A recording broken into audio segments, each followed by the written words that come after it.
Welcome to Roguecast, the official podcast of Rogues Gallery.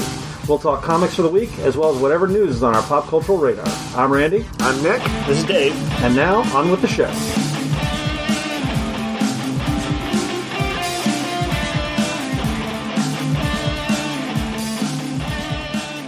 All right, did you miss us? We're back.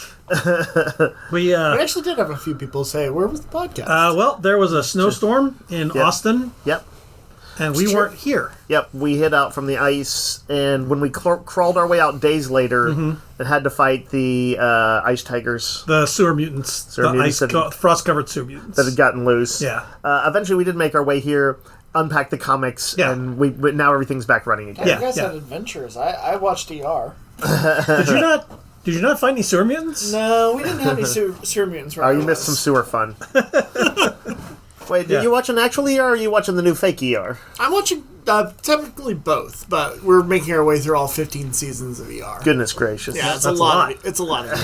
That's a lot of trauma. It's getting to the point where it's not. It's just like sad because they're just. It's like everyone's dying. Yeah. There's just. I'm like. Well, that sounds perfect for these days. Yeah. Well, one of their famous episodes, they killed the baby. So. Mark Green dies. You know. Yeah, I forgot about that. Cancer. Yep. Yeah. Oh boy. Brain cancer. Oh, super fun. People love cancer. My escapist viewing has been a lot more escapist. Oh, I've been rewatching Brooklyn Nine-Nine again. So, okay, that's my stupid. That's a good thing. That's a good thing. It's another one where that first season is really weird. Anyway, I don't know if you guys have noticed, the world's not great right now. We're not going to talk about that. In these walls, we're about comic books and games. Yep, we're going to recap some comic stuff from last week, as well as talk about some fun stuff happening this week. And do we have new games to report on? We do. But I do want to mention, everyone should call their senators and just scream at them. Oh, yeah. Just nothing specific. Just call them and scream, so they can get a sense of what's going on. Oh. Because maybe they don't know. It seems like they don't. Anyway, we got a bunch of games in. The 10th anniversary copy of Patchwork, which is one of the really good two-player games. Yeah. It's one of these like Carcassonne where it's like when you try to explain to people, they immediately start going to sleep. Right. Like, what it's about? Oh, it's about quilt making. Right. But it's actually really fun. It's what they call a polyomino, where it's almost like a Tetris type game, and you're trying to put down pieces of cloth that have buttons, and the buttons give you points you can spend on for the pieces, and you try to complete your pattern and get those points. It's been a persistently big two-player game seller for us for like 10 years. Yeah. Yep. And so this is the 10th anniversary edition. Yep. They've done holiday, like Halloween and Christmas. Yep. There was an Americana one. Yep. There's one for sewer mutants. Do y'all have the sewer mutants patchwork in? That one's out of print, unfortunately. That's only during Texas Ice Storm. It only sells only during a Texas Ice Storm. It's very rare. See in 3 years. It's like the tower in Krull. The tower in Krull. Technically, it's becoming more common. That's true. So if you want the sewer mutant patchwork, in Cancun, come check with us. We might have it. The Zombicide released a new set called White Death. Yep. Which was similar to what happened with us on Tuesday. Is that the one that's like the feudal kind of fantasy China sort of setting? Yep. It looked cool. It is. Also, one of the expansions has the turtles in it. Yeah, so it's like a big expansion. I thought it was its own core game. It's called Time Crash. Yeah. No, that looked very cool. Tying into the third Ninja Turtle movie, I believe. No, I think that's right. TMNT in Time. Is it actually tying into that? I assume so, because they went to feudal Japan and but they've also time traveled a lot in turtledom. Have they? Yeah, Renee, what's her name? That chick who's like associated with the Time Lord thing. It was a very Terry Gilliam thing. Wow, very I don't remember this at all. banditsy. It was in like issue 8 or 9. And she's recurred periodically ever since. Okay. I remember the robotic guy. Yep. Fugitoid. Yep. Some deep cuts into Ninja Turtle territory. Fugitoid, by the way, sounds like something you might have. You have to call the doctor about. I got a Fugitoid. What do I do about it? And by the way, we are going to talk, speaking of the Turtles, though, about the final issue, not final issue, but the final issue in this first arc of Jason Aaron's Turtles run, which has been a very exciting and fun run. We got a bunch of party games, something called Frantic Antics, It's Giving, Ninjan, which is basically called Rock, Paper, Ninja. Yep. Okay. We got BattleTech Mercenaries, a new core set if you're playing not House affiliated mechs, but like mercs in this weird world. People, I feel like BattleTech somehow, just through its own force of mech will, surges every few years. Yep. Sometimes when there's a new game out, sometimes it just randomly happens. Yeah. But it seems cool. Mechs are always cool. So, another place to get in on it. We got the game SETI, Search for Extraterrestrial Intelligence, which is the new game from Czech Games. Czech Games does everything from like Starship Captains to code names. Yeah. They're one of the big publishers. The designer is Tomáš Olek, who previously designed another game, Galileo Galilei, which is also another one that's on a lot of big lists. This was a game a lot of people are looking forward to, SETI. Yeah. It looks like one of these long, extendable games. You're basically you're launching probes, analyzing signals, and trying to find signs of alien life. Okay, so it actually mirrors the kind of the hard work of the SETI program. Yep. But this is one of those games that's like the sort of deeper cut games for for our serious board gamers. It's got a good theme.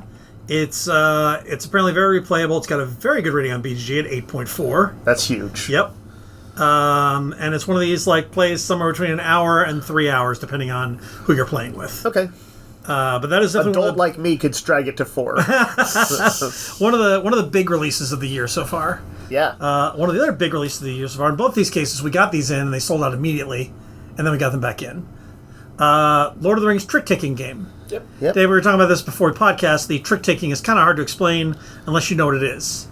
Yeah, and it's rooted in like older card games like Bridge and I forgot what the other ones were. Hearts and stuff like that. Yeah. But basically, what it is you've got a set of cards that are usually numbers or colors or that kind of thing, and it's like each round you play to try to have the highest number at the end of the trick, and then you take the trick. Right. It's interesting because this game had a buzz on it. Oh, by the way, first of all, there are a lot of trick-taking games that we carry. I've rarely seen it of them where they have it in the name, like where it's called something a trick-taking game. It's becoming. I have a group of friends I play with when I go to BGG Con. That they love trick-taking games. Like, there's a guy who carries literally a bandolier of trick-taking games with him. My God. Yes. It's like the blade of trick-taking games. Yes. I kind of hate them. I have learned to like some of them. But like the same way we might feel about, like, say, deck-building games, which I like almost all deck-building games. Some people hate them. And because now I understand the basics of them, I can plug into any one of them. If I like a trick-taking game, it means it's a very good trick-taking game. Oh, okay. So I haven't tried this one, but I am curious. People are very excited about it. Yeah, and we've already, like, got it, sold through it, got more in. Yep. Like, so... And I believe the current one we have, when those 6 are gone, they have a bonus pack that came with them. Yep. That is and when correct. those are gone, that'll be the last of the bonus packs, I think. So if you want the cool bonus packs, grab it soon. Is it a 2-player game specifically? No, I don't think so. I believe it goes higher than that. Okay, I wasn't sure. I'm not positive though. I think it was a 4-player. Yeah, I think it is too. But it's got really cool artwork. It looks very pretty. Yeah. Yeah. So Fellowship of the Ring tricking game. They can never find out Lord of the Rings. Fellowship of the Ring. Right. 1 to 4 players. Okay, 1 to 4 players. 20-minute play. Yeah, and that is something to be sought for too. You're just about, we want games like SETI out there that you can do the deep dive experience and spend the whole afternoon doing it. But you also, sometimes you want to just play for like 20, 30 minutes. I should say, there is a two-person and a solo version included as well. Oh, interesting. This is kind of neat. In each chapter, every player takes a different character role. Frodo, Gandalf, Sam, Pippin, Farmer Maggot, etc. Last one's a little weird to include. You know what? They do use him in some of them. He's kind of... He gets a bigger role in the books. And each character has a condition that must be met in order to pass the chapter and advance the story. So the game is a co-op card game that plays out over 18 chapters. Oh, wow. It leads you through the events of the novel. That's crazy. Sounds pretty cool, actually. This is still the Lord of the Ring trick-taking game? As you advance through the Ring? chapters, new characters, items, and challenges are introduced to the game. There's only 37 cards. So it's like it keeps introducing new mechanics and stuff. So that's pretty cool. It sounds very interesting. It's almost more like, to it than I realized. It's almost like a compressed legacy game. Yeah, that's what it sounded like. Very cool. I'm definitely curious. I might want to give that a shot. We got a game called For a Crown that looks like it is like anthropomorphic. It's a noble families squabble for the crown in nefarious ways, but also they're like bunnies and alligators and chickens and that kind of thing. I believe my chicken has the true claim to the throne, and I will peck to death anyone who denies it my claim. You're always saying that. Just Dave will peck something to death. Random conversations, Dave just brings that up. You want to get pecked to death? This is a single deck building game. You get new characters. You're trying to recede the throne, but it's a deck builder.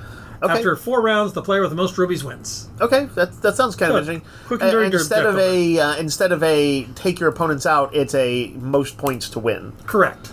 That's kind of cool. Kind of fun. We got. Do you want to get pecked? Duck and Cover, which looks like a very cute all ages game. Yeah. What's the pecking quotient in that? Not as much pecking. A lot more ducking, more covering, less pecking. We've got Demon Slayer, the TCG. We got starters and boosters that. From the popular anime. Anime, yep. And then we got a big, giant indie press restock. And new games. Gosh, I forgot because of our week delay that, this is... I don't even... Do you have any listing of some of the games? I pulled some stuff up. Okay. Among them are Axolotl with a Gun. Yep. Axolotls have made quite the comeback in the last few days. Yeah. Few years. Community Radio. Right, that's the Welcome to Night Vale analog.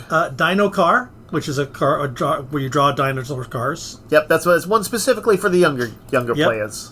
Gangs of Titan City. Yep. Which is looks like futuristic chaos. Home Mech and Kaiju map making RPG. Yeah, that one sounded pretty cool to me. I know it's one of those where you create the hexes and stuff and build out the map between you. You have tactical combat between them. And it feels like it would be cool both to play a giant mech as well as a giant kaiju. I feel like it's a win-win kind of game. Yep. And, since a lot of these games are a little more arty or, journaling games, solo games and stuff like that, I know that there's a contingent out there that's like, well, what if I want to blow something up? Yep. And it's like, there are indie games for that too, and here it is. Yeah, there are. There's also, we have like a whole indie sword fighting game, I have the high ground, and there's stuff. I'm not going to run through everything, because it was like 25 new games. It's a lot. But among them, We Used to Be Friends, which is, if you know the reference, basically a Veronica Mars RPG. Yep. Subversion, which is a cool-looking cyberpunk fantasy game. Kind of Shadowrun-ish. The Wilder Feast, which is a 5e kind of Delicious in Dungeon style thing. Right. Picaresque Roman, which is a heisty game, and a horror game called 1978: The Night They Came Home, which very much seems like a Halloween type game. Yeah. Again, as always, the variety is very much the point. But I recommend you just go over to our indie RPG corner and just immerse yourself in it and check out all the new stuff. Yeah. All right. We also have some stuff hitting tomorrow that we'll have. Oh, do you want to talk about the tomorrow stuff? Yeah, I think we should. Sure. So we've got the Heroclix, the Collector's Trove new set hitting. Yep. There's D&D miniature set, the Tyranny, Return of Dragons. By the way, the Heroclix Collector's Trove, what is that? It's basically all of so you'll get the Infinity Gauntlet and things like that. Basically, it's the collector's. The collector from Marvel Comics, not just the usual casual use of the so word. It's the collector's, the collector character. Oh, that's cool. Yeah, I didn't know that. It's a neat idea. And I wish they'd somehow made that clearer, because I did the same thing Dave did. I was like, well, it's a collector's trove. What is that? Now you say that, I know exactly what we use the word collector and a million other things in here. It's true. You need to use his real name, which of course is Johnny Collectors. Johnny Collectors. I feel like there was one or two other things, but those. Well, there's also going to be the D&D Displacer Beast. Oh, right, the Heroclix. The next Heroclix nice. D&D things. Nice. They started with the Beholder, and now there's a Displacer Beast. Oh, and then Star Trek Captain's Chair. Yes. Yeah, Star Trek Captain's the deck builder that looks really good. Yep, also put up by WizKids. Is that a deck builder? Yeah, the deck builder. It was on my list of things to look forward to this year. Now Dave is like, I must have this. And then the other, Nick, what is the Heroclix set? Isn't there a set that came with it, or is it not? Well, it's called the Collector's Trove. Oh, it is. Okay, so it's probably all things collected, but with characters that have some of the stuff out of his his trope. Okay, so that's like the theme. Yeah, that is the theme. Okay. And sometimes when they do that, I haven't looked at this yet, but like I wouldn't be surprised. I mean, are there like Guardians of the Galaxy and other types of people like that? Probably. Can I get a Yondu? You can probably get a Yondu. Sure Can I get a Yondu? Yondu. Yondu, please. Oh no. I was trying to look, but I don't see the box. All right. Now let's talk about comics. Okay. For the last 2 weeks, it's actually, despite the fact that we have 2 weeks of comics, it's a pretty light bit of stuff. Like, Right. there wasn't a lot of new stuff. This is somewhat typical of the first few weeks in the new year, as it's a little bit lighter. They know budgets are recovering. It's also a fifth week. and they're recovering. When there's a fifth week, basically 1 week of comic gets split across 2. Yep. And they do slip in some extra like one-shots and annuals and that kind of stuff. Yep. So, I think the thing we want to hit at first is Absolute Wonder Woman number 4, That's fantastic. which we all loved. Just a great issue. Great issue. The stuff that they are doing with Kelly Thompson Yep. is Yeah, doing with Wonder Thompson. Woman. Yeah. The reveals about her sort of a sort of handicap she has. Yep. Which was very interesting, and I thought cool. Seeing her do like cool ancient Greek blood ritual magic and Yeah. stuff to deal with this creature. This thing where she's gonna like have to deafen everybody in the city, so that they're not taken in by its power. And it is just like big. This creature feels like a real threat. Introducing a couple of new characters. Yep. Well, one new character, I think one is a part of Wonder Woman lore, but kind of done in a different way. Yep. Seems like a new villain is showing up that is a rethink of an old Greg Rucka villain. Oh yeah, that's right. Yeah, it was just a top-notch issue of that issue. that run. Yep, it was really good. And then let's talk about last week's first issues. There were only a couple. Yep. One of the weirder ones, Doctor Doom and Rocket Raccoon. Yep. This is JMS made some kind of deal with Marvel where he's still kind of they can do whatever he wants. Yeah. And it looks like they were like, he might have been like, hey, can I do 5 team-up issues with 10 random characters? And they were like, sure. Right. With the goal clearly being to see how characters who normally don't encounter each other, how they would react to each other, and have some fun figuring out, what do you do when Dr. Doom has to essentially hire a Rocket Raccoon for his time device? Yeah. He's trying to build a time machine to go back before the birth of the universe, and he needs a big brain.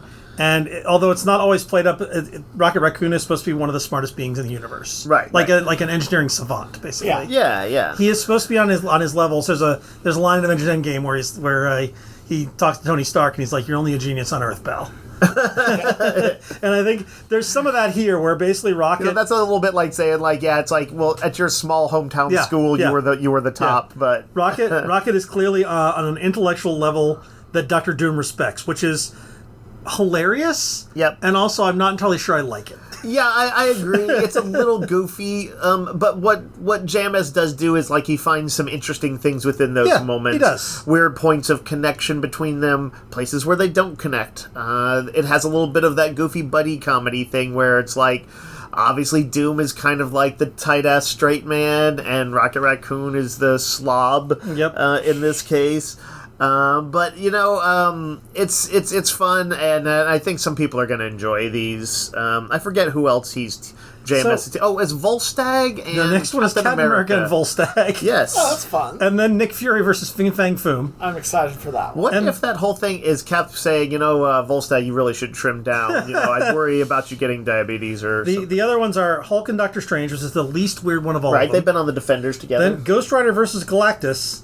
And Spider-Man versus the Marvel Universe. Or not versus. Versus. Is that how they frame these? Some say and, some say versus. Oh, interesting. Yep. What was the last one? Spider-Man versus the Marvel Universe. Okay.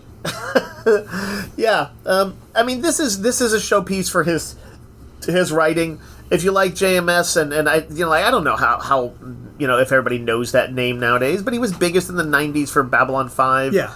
And then in the 2000s, he had an iconic run on Spider-Man, and that really kind of brought that character back after kind of a sort of I guess from the 90s. Yeah. The 90s Clone Wars and stuff had kind of weathered fans on. They had kind of gotten a little bit sick of Spidey, if people can believe it.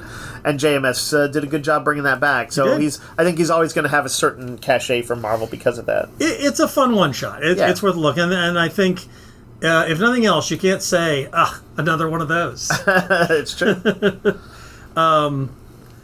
Patchwork Girl of Oz. This is sort of it's Image's comic, but it feels like a return to what Scotty Young and Eric Shenowar were doing over at Marvel. Yeah, so for several years back, a little ways ago, the writer Eric Shenowar, well, he's a writer-artist, and the very popular Scotty Young, who draws the little cartoony Marvel characters and stuff, adapted like 6 of the Wizard of Oz books and its sequels, which, if people didn't know, the original guy who wrote Wizard of Oz back in the early 1900s did 14 of them. He was not lazy about it. Nope. And but I guess it slowed down, and Marvel eventually wrapped that run up. And Image, very much kind of modeling it right on that style, has picked up with it with a new creator, who's writer and artist. It's the what's his comic? Otis Frampton of Oddly Normal. Right. Which I haven't really read, so I didn't have expectations, but I really liked this. It was a it actually doesn't get to the Patchwork Girl, who's like the Scarecrow is another one of those characters who's like a stuffed doll that gets animated. But as it begins, it's the story of this little kid and his uncle who live off in kind of a slightly desolate part of Oz, and their tree, which literally grows loaves of bread, is like kind of ailing, and it's like. They kind of make the point, like, you're not going to die in Oz of, like, starvation. You're like, it can't happen. But he's like, things could get kind of bad. And so they're like, we need to get out here, Unc. And so they go off, trying to find better place to live and be. And eventually they're going to pick up some companions and have adventures. I haven't read the book of this in a zillion years, so I forget all the details. Have you read all the Oz books, Dave, at one point in time? All the original Baum ones. Okay. I tried. Some people actually continued them after his, and I wasn't as big into theirs, so I couldn't really go past those. But yes, I have read them all. Okay. But anyway, I think this is going to be really good based on the first issue. And then, obviously this does not tie into what Wicked is doing, but Oz is kind of out there as a thematic right now. And for anybody who did read the books or maybe read the Marvel comic adaptations that they were doing years ago and are looking for more, this is a worthy continuation. There is an Oz character compendium in the back. Yeah. And I bring this up just to ask Dave about the importance of Professor H.M. Wogglebug T.E. Yeah, I can tell you what all those stand for. What is T.E.? Thoroughly educated. Oh, God, amazing. And the H.M. is highly magnified. He was like a little bug at a university. And I believe through a little bit of weird Oz magic, he was like under a magnifying glass. Yep. And so he was projected big, and then he was big. His enlarged stature and inflated sense of self-worth are matched only by his ardent passion for intellectual pursuits. Yep. He is the kind of... Cogsworth in Beauty and the Beast. Yeah. He's kind of a Cogsworth, a bit of an egotist, smarty guy, but with some heart. So he'll be fun. I feel like Oz is great for this kind of stuff. Yep. I just love the name Professor H.M. Wogglebug T.E. And I wanted to say it a few times. Yep. And now I have displayed my nerdy Oz knowledge. We got a new, I guess we'll jump on to some other new single issues. Seasons #1 came out this week. The Seasons, sorry. Yep. This is by Rick Remender and Paul Azaceta. And it is something they've been cooking up since 2020. Yeah, apparently they it sounds like maybe during the lockdown they were kind of trying to think of some things to do that were very different. So they wanted something that sort of touched on Tintin and Winsor McCay and Miyazaki. Winsor McCay, for people who don't immediately recognize it, is Little Nemo. Yep. One of the greatest pieces of art, if nothing else, of the early comic strips in the 1910s. So high adventure, very beautiful, very imaginative, high concept. Nick, how do y'all think they did? Nick, you read this months ago, or when we got a preview copy. Yeah, they sent a preview copy in one of our shipments, and I really, really enjoyed it. I'm not a big Remender fan. I think this is very different from his usual stuff, and I think that's probably why you liked it. I did, because it is kind of dealing with some dark things, but it's lensed through 4 sisters. Right. And we only are introduced to two of them here. One mainly, she is a male person in a small town, and she's... When you say male person, a male deliverer... Someone who delivers mail, not a person who is male. Correct. Right. But it's basically her trying to catch a wandering letter that from her sister that is blowing around in a comic book style. And it's blowing through the town. And I like that you're sort of introduced to her location through the interactions she has trying to get this letter. It was a fun idea that I thought was executed really, really well. I know they wanted to give artist Paul, how do you say it? Azaceta. A lot of stuff to draw. And this has to look, if anybody's ever seen, say, Kiki's Delivery Service, that kind of... It does look like sort of mid-century, mid-20th century sort of visual here. Maybe almost like... It kind of has shouted me like French small town, kind of. And interestingly, the framing, though, has a story that is kind of dark and mysterious and spooky. Yeah. A little bit more into, like, if we go with the Miyazaki thing of, like, like some of the eerie sides of Howl's Moving Castle or something. And in this story, you find out that the city of Neo Cairo, not the usual Neo Tokyo, had entirely went sort of silent, and everyone there has disappeared, or there's been a complete loss of contact. And there's a mysterious carnival with these big, tall, stilt walker looking people with masks and stuff that seems to maybe go to these towns, and a little bit like Mr. Dark in Something Wicked This Way Comes. Oh, yeah. Do something bad. And it seems like the season sisters, there's spring, summer, autumn, and winter. Winter. It's interesting. I'm looking at the little title cards that they have for each of them. Winter looks like the goth girl. Oh, nice. That it's intersected with their lives, and the letter is something of a warning from one of the sisters to the other. Yeah, there's conspiracies and. But it definitely kind of mimics some of the high adventure Tintin had in here. Kind of, I hate to put the term fun to anything because it seems like such a it's a fun comic. But I had a lot of fun with this. It's just kind of zany, but also like you said, it is kind of shoehorned by bookended by. Something kind of sinister and dark. Well, in the back of it, Remender, who's known for his kind of darker stories, said he wanted to be both whimsical and dreadful. Something that was high adventure, but with real stakes, and fully developed characters. I liked this first issue. I actually, when I read the preview a couple months back, I was like, oh, that was definitely not normal Remender, but interesting and good art. But I was like, I don't know if this is really for me.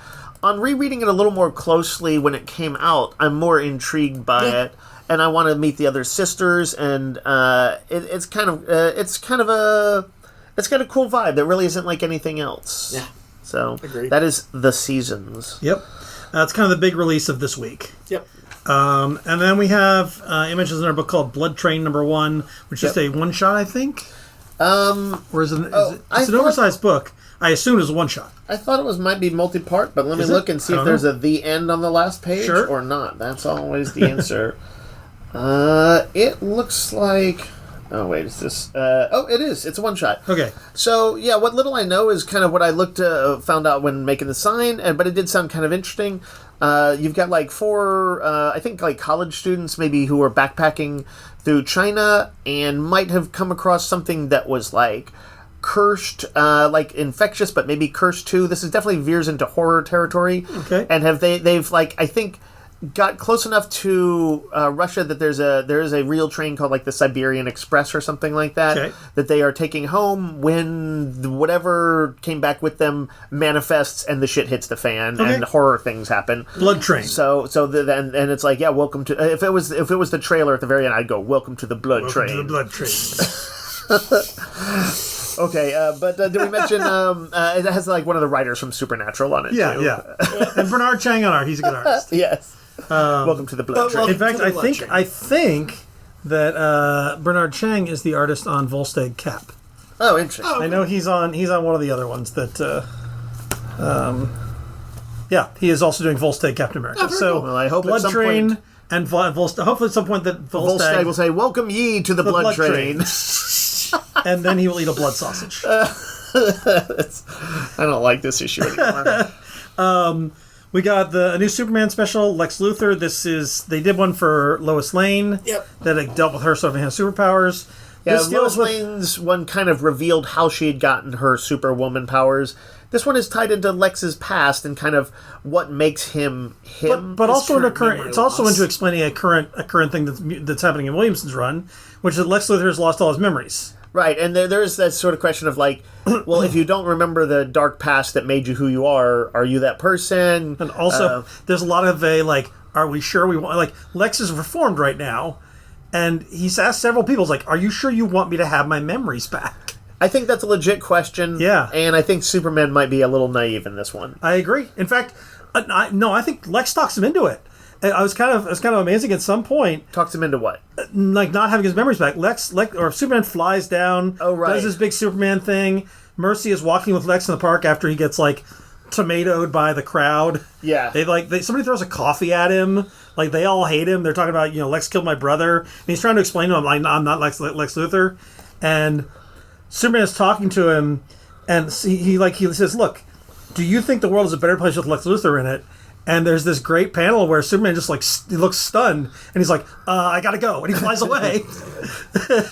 Yeah, and I should say it seems clear from this that Lex, whatever else, that the amnesia is real and not like a fake out. Yeah, that he is legit. Like, oh, apparently I used to be terrible. You sure you want to do anything to mess with that? Yeah. Again. But anyway, so that's a standalone. But it also ties into the Williamson run in the same way that the Lois Lane one shot, I think, for Nick, sort of brought you back into the book. Yep. This may do the same. If you've not been reading Superman, but you like Lex Luthor, Yep. give this a shot. It's a good standalone. Yep. The Storm Lifedream, this is another in their occasional voices where they focus on one character. Yep. This is a story it's an anthology. It's got multiple writers, multiple artists, but it is one story about sort of these future historians talking about Storm and then inserting themselves into her timeline. And it touches on sort of who Storm is and what that means and that kind of stuff. There's a lot of these kind of things this week, these little anthologies. Star Wars has one called A New Legacy. Yep. It is majority a Charles Soule story about a heist at the Grand Imperial Jubilee. I believe, by the way, this is for the 10-year anniversary of Marvel and Star Wars. I think that's right. Which is wild. Yep. It's hard to believe it's been 10 years. The story is Sana Starros, who is one of the wife of Han Solo Yep. in some way, and her girlfriend / partner, Dr. Aphra. Yep. Prior to her working with Darth Vader. Mm-hmm. They're gonna heist. Prior to. Yes. They're gonna heist some artifact from this Jubilee that's for Palpatine's 30th anniversary of taking over the galaxy, whatever. And so that's going on. There's these two stormtroopers who are wandering around the party and are being told keep an eye on things. And then also the bounty hunter that Nick hates, Cyborg Man, and his partner are we know that Aphra's going to be here, so we're going to try and grab her. Yep. So there's a heist, and there's a bounty hunter grab, and then these stormtroopers find an artifact of this old Force general, this old maybe Sith or something, and so that's going on too. So it's all chaos at this big Imperial party. Okay. You know what they should have called this? Chaos at the Imperial Party. I agree. It's called the Grand Imperial Jubilee. That's similar. I guess. The second shorter story is Jason Aaron and Leonard Kirk doing a story about the Empire basically trying to crush the rebellion before it grows from the point of view of the stormtroopers, and then starting to realize that are we the bad guys? Oh, interesting. Timely. Are we the baddies? And then the even shorter story is Kieran Gillen returning to Dr. Aphra during her Darth Vader run, along with her two murder droids and the Wookiee bounty hunter. And it's just a little 6-parter. It's 6-pager there. But it is Kieran Gillen? It is Kieran Gillen. Okay, yeah. So a lost Darth Vader story, essentially. DC Power Rise of the Power Company is the return of a character I thought we'd never see again. Kurt Busiek in the 90s or early 2000s? Early 2000s. Created this book called The Power Company that was about sort of a for-profit corporation superhero. Or super team. Yep. Josiah Power is the lead of that. He was a telepath. Now his powers have been modified because of Amanda Waller's crazy thing. Did he always have that mighty facial hair, Randy? He did always have the mighty facial hair. Pretty good stuff. They kind of the same way, kind of to some degree, only in comics you get crazy hair like Wolverine. Also, only in comics you get crazy beards like that. And anime. Basically, he is going out and trying to use his fortune. His son died at some point, and he is trying to sort of make the world a better place, while also Steel is helping him occasionally teleport to Mars and vent all the energy that would destroy the Earth if he didn't watch it.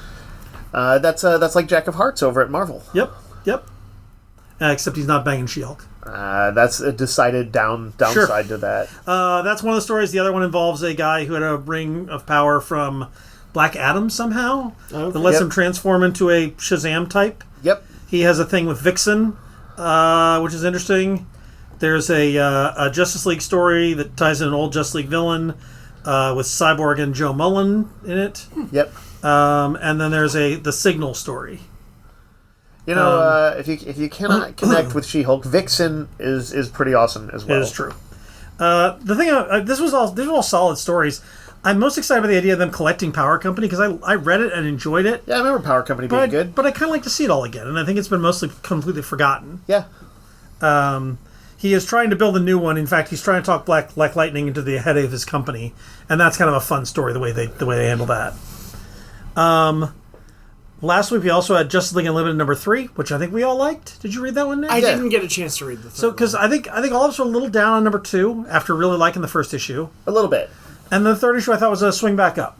Yeah, there's like Mark Waid is always thinking of like lots of cool stuff going on, interesting teams, supernatural teams. God, I'm trying to remember now. We're only a week out, but I'm trying to remember what happened. There was a lot going on. I mean, there was a big review about Airwave and who he was, which I thought was interesting. That was a neat bit that's kind of tied into recent DC continuity in a cool way. Yep.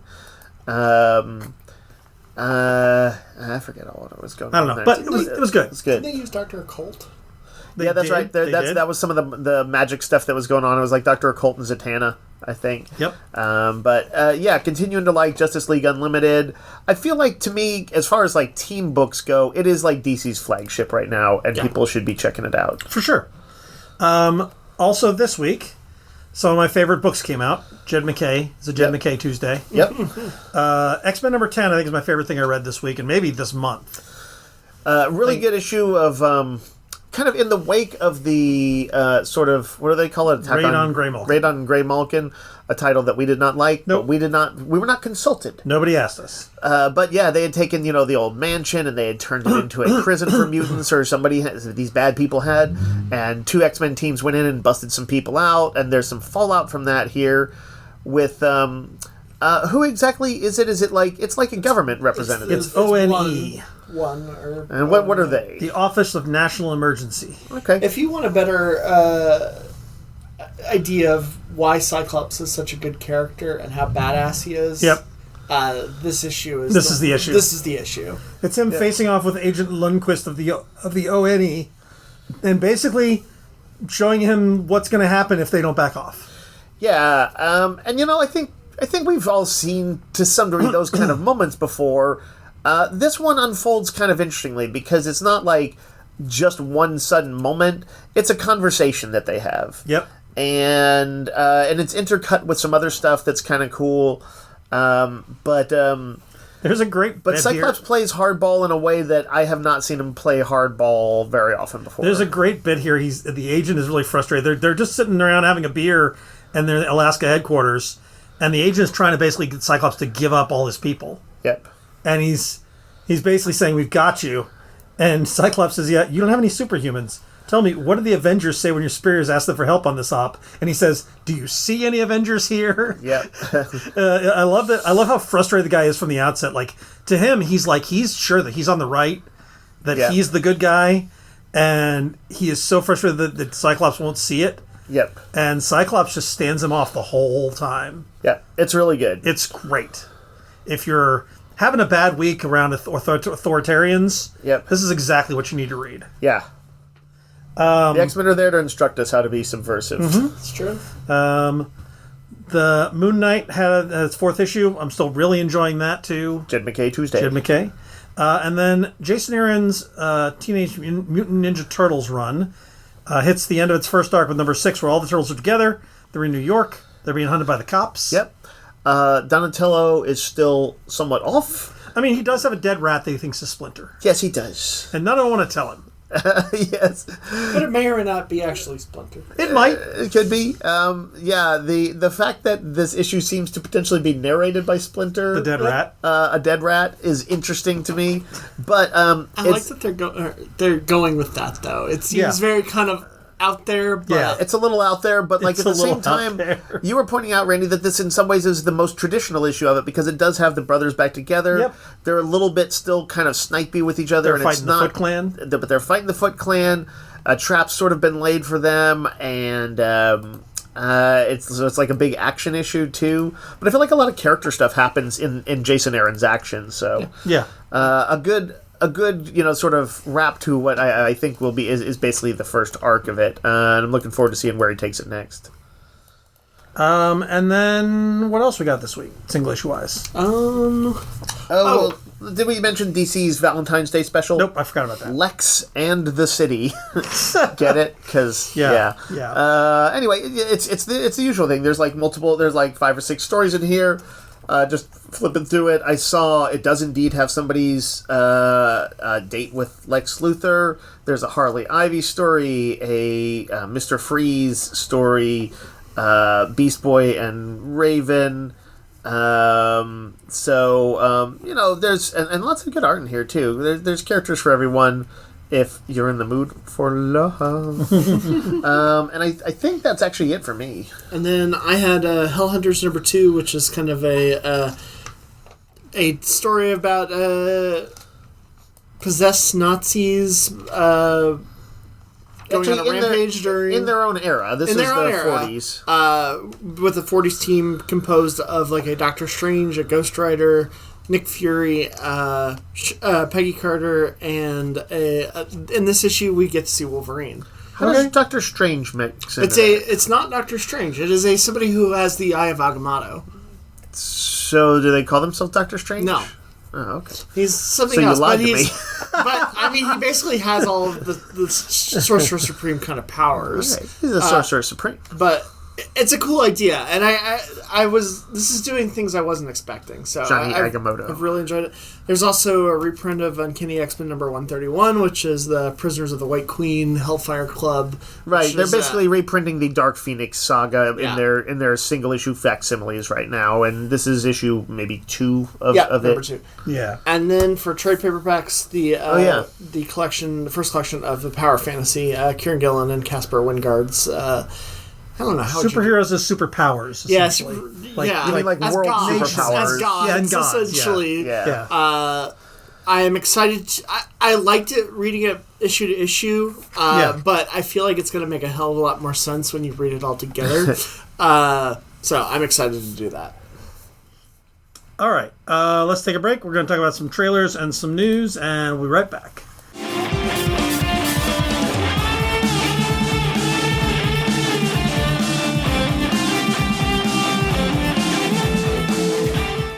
All right, we got a couple trailers to talk about, a couple disappointing trailers to talk about. But the conversations will be interesting. Maybe. And lively. Yep. So they put the trailer out for Until Dawn. This is a video game movie based on the video game where you're playing 4 different people escaping serial killers kind of thing. I've not played this game. So in the game, which is kind of in the style of like a horror Telltale game. Okay. Really beautiful graphics and a lot of...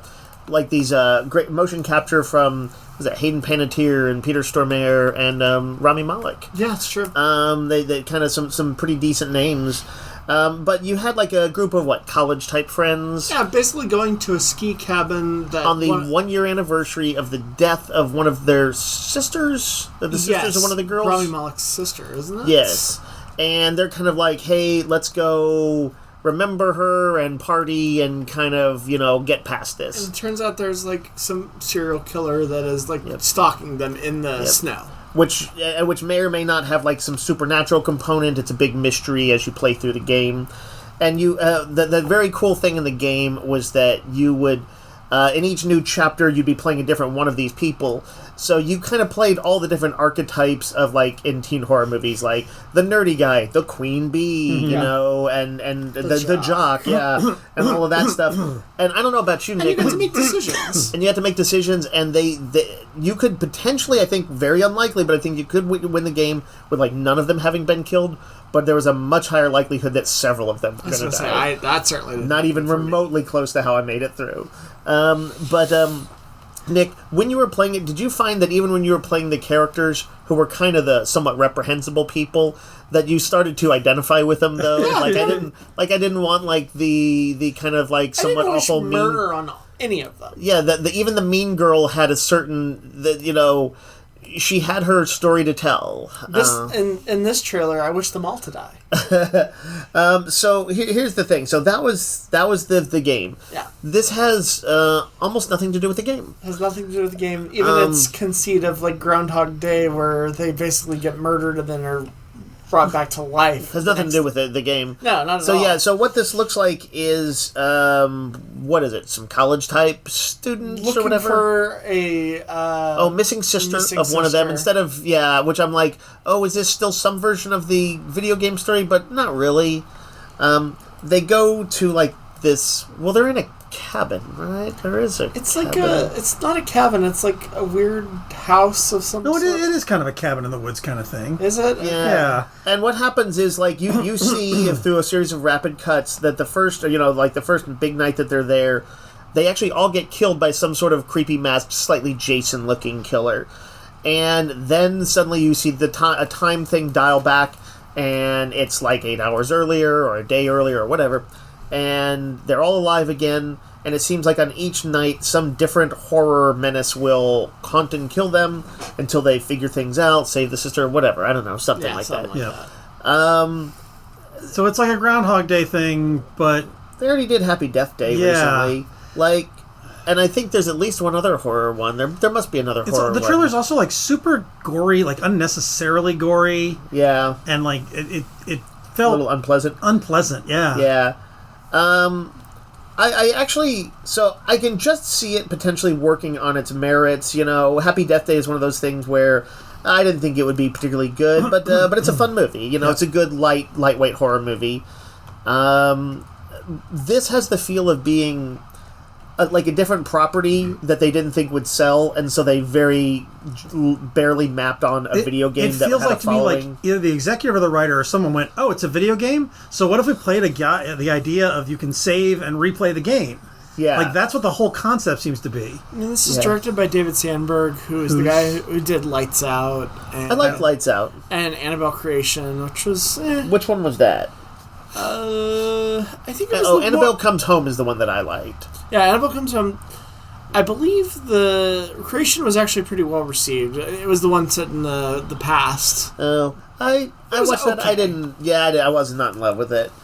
And so did the Shazam movies, but yeah, this is a kind of a middling director. To some degree, I would understand a dilemma in adapting the game because the game has a few twists and turns and a twist ending and stuff. Yeah. And it's like, everybody will know it. Like, you would all know it. But usually you can still find twists within twists when they do these kind of adaptations. And it's like, okay, yeah, we're going to follow its broad structure, but, there will be, the big reveals will be a little bit different, and you won't know who lives or dies. And I think they could have pulled that off with the premise of the game. So, from the point of view of someone who has never played the game... Yes. I got it for free, I haven't played it. Yes. This is a terrible trailer. Yeah. So, leaving aside whether or not it's a good adaptation, it looks like a bad movie. Yep. So, it's frustrating to be like when you had something like, the game is very well loved. Yep. And there was definitely something there. And to take this and turn it into this is really frustrating. What I would suggest, Randy, is that instead, come October or whatever, that you play Until Dawn the game and never see this movie, probably. That is probably the plan. That is absolutely what I'm going to do. All right. The other trailer, which is also disappointing, is the second Daredevil Born Again trailer, Is this the second trailer? This is the second trailer. The first. No, this is the second trailer. They showed Was the there, like, 15-second snippet in the coming soon to Disney Plus, but this is the actual full We hadn't had a trailer for this before. I didn't remember one. Him and talking to Kingpin and all that stuff. That was in that is that all in that snippet? That Disney snippet. I thought of that as the first trailer. Yeah, no. I mean, This is our the first look. the first full trailer, and it looks like the Netflix show. Yeah, there's definitely. not as much costume. For some people, it's going to be good. It's very grim. It's very violent. It's very moody. And I just came off watching him in She-Hulk, and was reminded of how funny and great he is as a Daredevil who's not mopey Daredevil.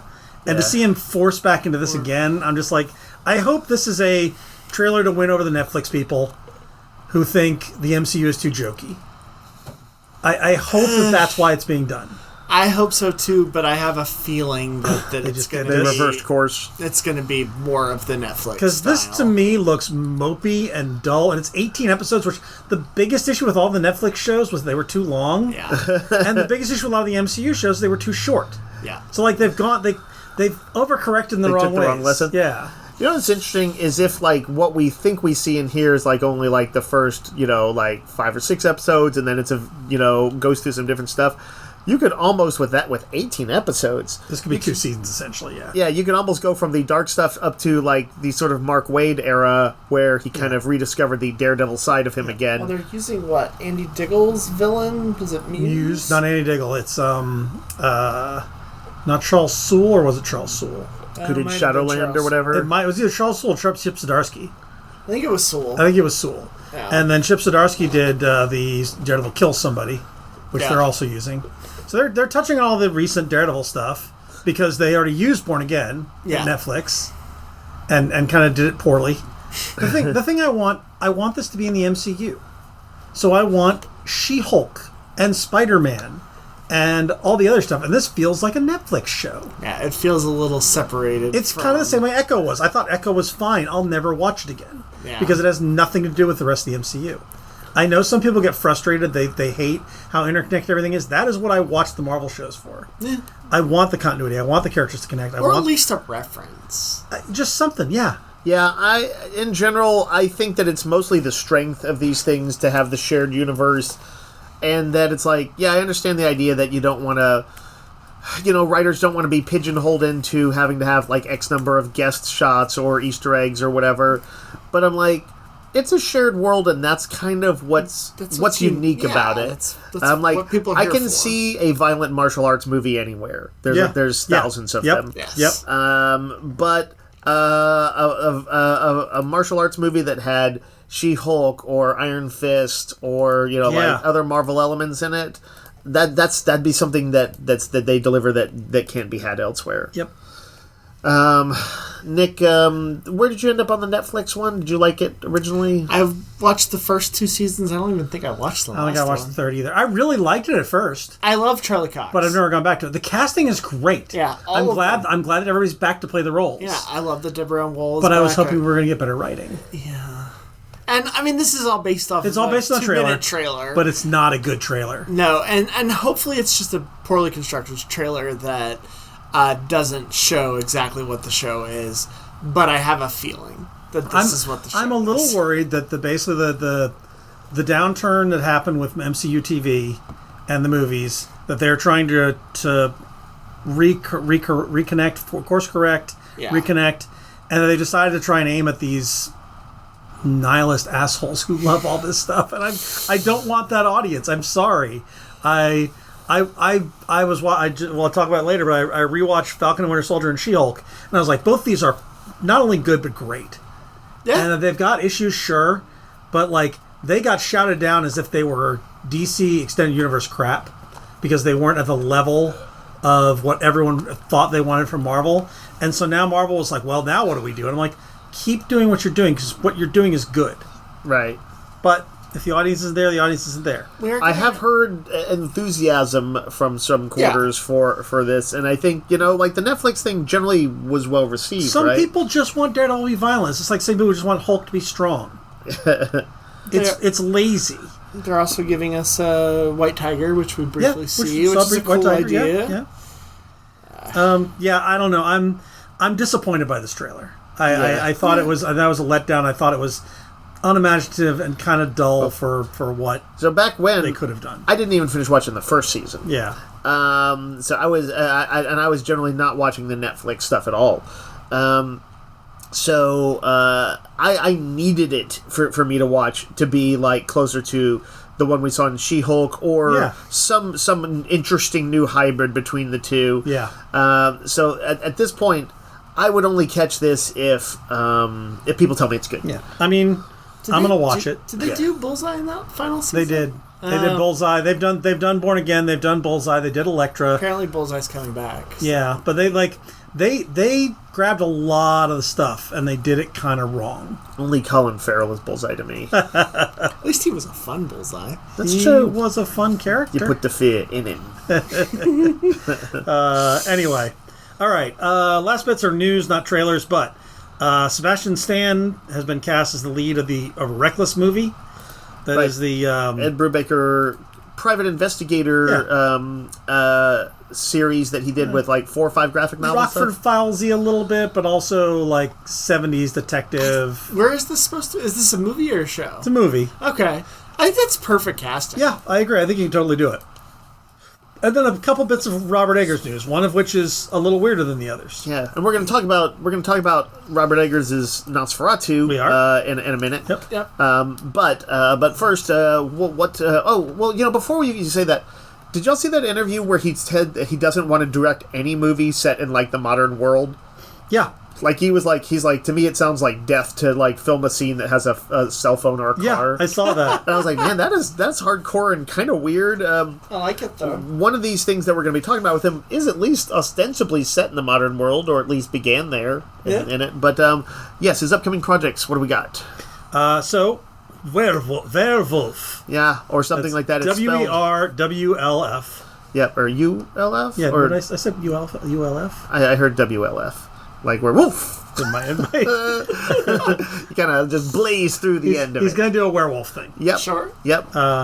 It's with 13th Century, the same people he did Nosferatu with, I think.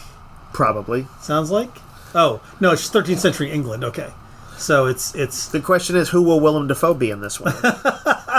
Yeah, that's true. I'll just reprise his role as from Nosferatu. Yeah, sure. But yeah, what's interesting is like the Lighthouse is kind of an outlier in these because it's such a it's kind of a weird movie, not quite horror, but weird kind of psychological horror sort of. Yeah. But prior to that, it's like he's done the witch movie, he did the vampire movie, a werewolf movie. I'm like, okay, he's doing. Don't forget his Viking movie. His Viking movie, yeah, that's actually an outlier too. But prior to that, it was like he's like kind of hitting iconic monsters. Dave, it seems like you're saying his outliers are 50%, and his non-outliers are the other 50%. There's 3 monster movies and only 2 non-monster movies. Okay, fair enough. Right now, they're winning. The monsters right now it's 2 and 2. The monsters are winning. A person you wrote werewolf with is or werewolf, however you want to say it. Yep. Is the guy who wrote The Northman with him. So okay, well, Dave didn't like The Northman.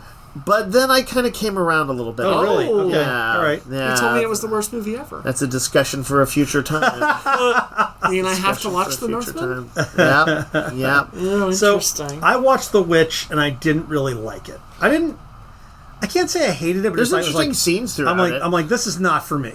Yeah, I loved The Witch. And so I've never watched anything else from Robert Eggers. And then I watched Nosferatu, which we'll talk about later, but I loved it. You should watch The Lighthouse and report back. I'm not doing that.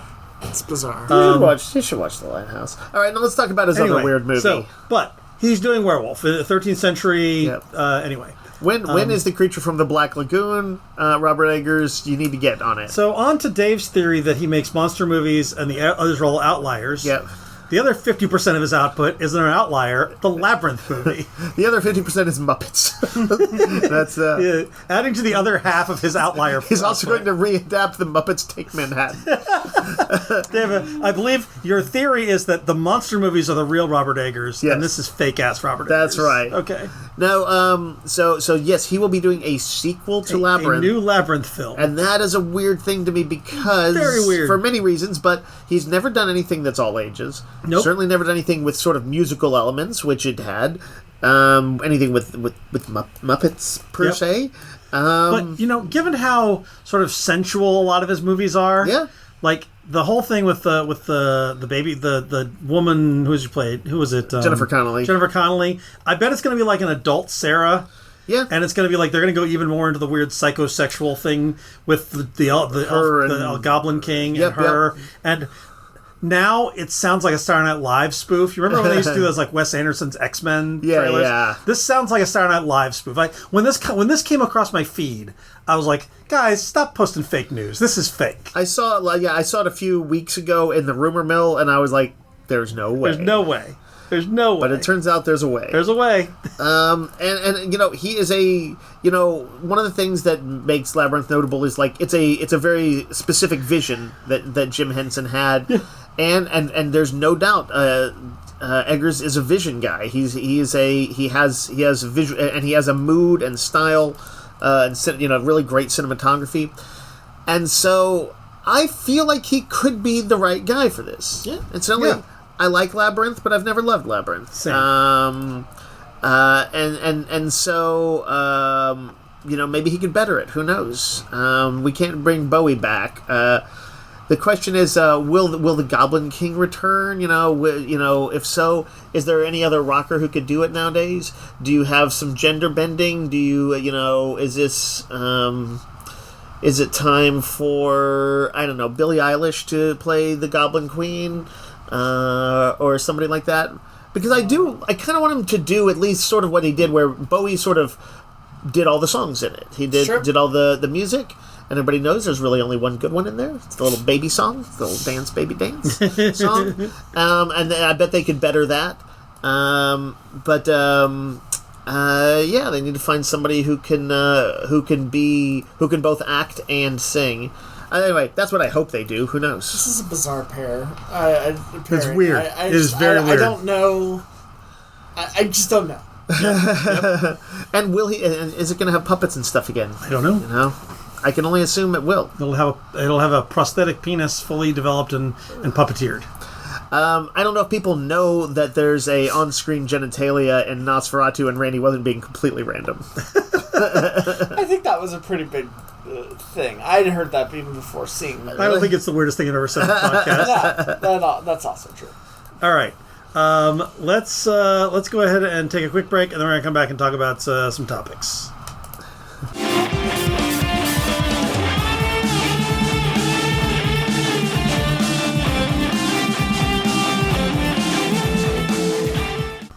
All right, so we mentioned that we were going to talk about Nosferatu. We mentioned that we were going to talk about a couple other things. Yep. But first, we're going to talk about something we hadn't mentioned. Okay. Dave and I went and saw a theater performance separately, not together. Sometimes we go to the theater. Sometimes we go to the theater. Oh, and we saw... And we watch stuff based on board games. Oh, you're right, it was. So... I have a Broadway season pass this year. I got talked into it by some friends. Bullied into it, really. Because they were like, how could you miss this? It's such a great deal. It is. It's great. I'm glad I did it. But... it feels like an obligation to go to the theater. Honestly, I'd rather go to a movie. Yeah. But I'm getting to see some stuff I really... And one of the things that was on this season pass was Clue. Yep. Now, every other thing I saw was a musical. Right. Peter Pan. Michael Jackson. Hamilton. Yep. So I'm like, oh, a Clue musical. That sounds really interesting. I'm excited about this one. So I went to see that. And so did apparently a ton of my friends went and saw Clue. Like, people love Clue. Yep. So they went and saw it. It is not a musical. It's not a musical. I am a fan of the 80s movie. Yeah. So, yep. With famously Tim Curry in the role of the butler. I also am a fan. But I'm not like a mega fan. Some people are mega fans. Also not a mega fan. I've seen it a few times. Nick is a mega fan. Steph, who went with me to it, it is her favorite movie. Literally. Yeah. Some people love it. The other day I had a post in the social media to say, what are some campy things that people like? Like the Flash Gordon movie and stuff like that. Yeah. Clue was a very popular answer, I noticed. So anyway, what I was going to say is I cannot remember a ton of the original movie plot-wise, but I felt like this had a lot of those beats. Yeah. Now, they did do some of their own unique things with it, and they had some great staging and all this stuff, but am I correct that it's more or less based on the movie? Adapting it? For sure. Yeah, for sure. If everybody knows the flames coming out of the side of your face, that bit is in there. Yep. The 1+2+1+1. The singing telegram. They do change it up a little bit on a few of these things, and like the way the flames thing came up, I think was a little different. But also, like, the characters are also slightly different. Like, it takes place in the 1950s during the Communist Red Scare. Yep, and they're all sort of they've all been blackmailed by Mr. Body. It's something relating to like government jobs and things like that. Now, I think one of the tricks of this is that the movie is really the perfect version of this. Sure, It is a fantastic cast executing a well done script. Like, to do this again, to remake it is kind of madness. Yeah, right. But what the stage show brought, I thought that made it unique. Was the guy who was Mr. Green in particular? Yes. Was like very... He's an amazing physical comic, yeah. He was doing stuff that, like, at one point he, like, sort of fell to the ground and, like, face planted. Yeah. And without moving his arms or his body, he was just, like, face down. Yep. Kind of used his legs to propel himself forward and, like, slide around on the stage. Yep. And it's like, hilarious. Like Bugs Bunny would do or something. And you're like, Bugs Bunny is right. That is what it is. It's got that frenetic How is he energy. doing this? Yeah. And he also got, like, well, I'll come to it in a minute, but he got what I think is, like, the showstopper moment. 100%. And so one of the neat things, like, there's a fun vibe early on. They use the music from the movie. Yeah. They show, like, like sort of an exterior shot of the rainy mansion while you're waiting for it to start, so you get the mood. And then when it starts, there's the knock at the door and the butler starts getting people in. And they do this neat thing as he kind of starts sending them to different rooms of the house and stuff. Is the set had these, like, rotating pieces. The set was cool as hell. It was super cool, and these rooms would sort of, like, break out. Like, it's like a little rotating piece. Yeah, like, so you would glimpse into a room. You wouldn't get the full room because they just wanted you to see the characters sitting at a desk in there or listening at a door or whatever. Yep. But it would, like, open up and you could see different rooms, like, that way. They would, like, kind of appear. One of the things I've been really impressed with when going to see performances and clue out a lot of this is what they do with stagecraft. Oh, yeah. Because we're so used to movies where there's, like, special effects and that kind of thing. And this is, like, you are doing it live. There's only so much you can do. So there's a lot more technical expertise that goes into, like, high-level theater, like Broadway-level theater. So, like, there's a slow-motion scene where the chandelier falls. And how do you do slow motion in live action? Every actor has to act in slow motion, and the chandelier has to fall in slow motion. Yeah. And I believe it was flickering light kind of while it did it, so there was a sort of a neat strobe effect, too. What made this scene the showstopper, though, and by the way, if I'm not mistaken, this is actually the scene that ends the movie. Yeah. There's multiple endings. Right, there's multiple endings. They do multiple endings in the show, too. Oh, very They do, and a neat rewind effect where they're like... the rewind is great. That's not how it happened, and they rewind and people visually rewind into across the stage. Yep. Very good. But, yes, at some point the maid accidentally, with the gun, shoots the thing. Again, I believe it ends the movie and they play Shake, Rattle, and Roll. Yeah. But here it happened, like, near the end, but not that far, not that close to it. And the chandelier is plunging, and homeboy, Mr. Green, is under it. Yes. And he's, like, bending over backwards. Matrix dodges. Like the limbo, like the Matrix dodge, to the point where I'm like, maybe they were... I wasn't sure if he was doing it or if there was some special effect that was holding him up. But it was what he did was amazing. Yeah. His head was like 1 inch from the ground and not touching it. Yep. And it was so cool. And the chandelier stops right there. It was so cool. Like the whole audience, of course, applauds it, and it was a big thing. And that was some of the fun. Is the live audience was very energetic. They were into it. Yeah. When I saw it, and all the different endings were great. They were. There was a death scene in it. Yep. Where that's like an extended death scene that, again, very cartoonish. In cartoons when, like, people will stick up their legs in the air when they die. It was like 10 of those kind of things before somebody dies. And they had already played around a little bit with that with some of the deaths. But this one was like the death to end all deaths. And it was super good. Nice. I had a fantastic time with it. Me too. I think one of the particular things I want to call out, their Colonel Mustard was particularly a dullard. Oh, like, yes. Like Martin Mull played him a certain way. Yeah. But this guy was, like, particularly stupid. Oh, man. And it was hilarious. They were all good visual comedians and great with physical comedy. Miss Scarlet was fantastic. Mm-hmm. I'm trying to think who all on the cast. And it had, like, the classic double entendres. The guy who played the butler, like, having to go up against Tim Curry's version of the character and both do something that is of a piece with it, but not just knock off. Right. That's a hard job, and I thought you did a really great job with it. I agree. When you see something that the timing was like really tight in this, I noticed that sometimes things would happen where everybody would be doing whatever their character would be doing all at once because a gunshot happens or like everybody hide or do some bit of visual humor, and they were all doing something unique and interesting that was like that completely fits their character and had to time with everybody else. So blocking this out must have been a nightmare. But I'd never noticed like a slipped line, a bit of timing that was off in the whole thing. It was like pristine clockwork.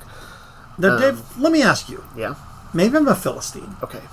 But it seems to be a crime that we say this amazing performance, and that like the 90%, 95% of the people we're talking about will never get to see it. Right. I feel like we should be recording a lot more live theater and save it to archive. Like, I understand the thrill of a live performance and all that kind of thing, but I feel like there's a lot of performances that just get lost. Well, I think about this because I've got the Shakespeare nerd thing, and there's a lot of famous actors who've done Shakespeare theater. Yeah. And, nowadays, you can find, filmed productions with Benedict Cumberbatch and, famous English actors and stuff like that. But, James Earl Jones did a version of, King Lear in, like, the 70s or maybe even 60s when he was younger. And sometimes you can find film of these and sometimes you can't. But I was like, I'd like for them to all have been filmed. There's this weird thing, and I assume it's where the art and commerce coincide. That basically they're like, people won't go see live theater if they can just see anything. Right. But I also think part of it is the art. They're like, a lot of people are like, we want to create a performance for the moment, not for all time. Right. And I'm not sure if I think that's valid. Yeah, I'd have to think about it. Like, I am glad I saw this at the theater, and it was a unique experience. Same. And maybe it's just going to be one of those things that not everybody gets their shot at or takes the shot at. If this were on Disney Plus, like Hamilton is. Right. And Hamilton is a great film. I don't know that I would have watched it. Right. So, like, But what if there was buzz on it? Yeah, maybe I would have.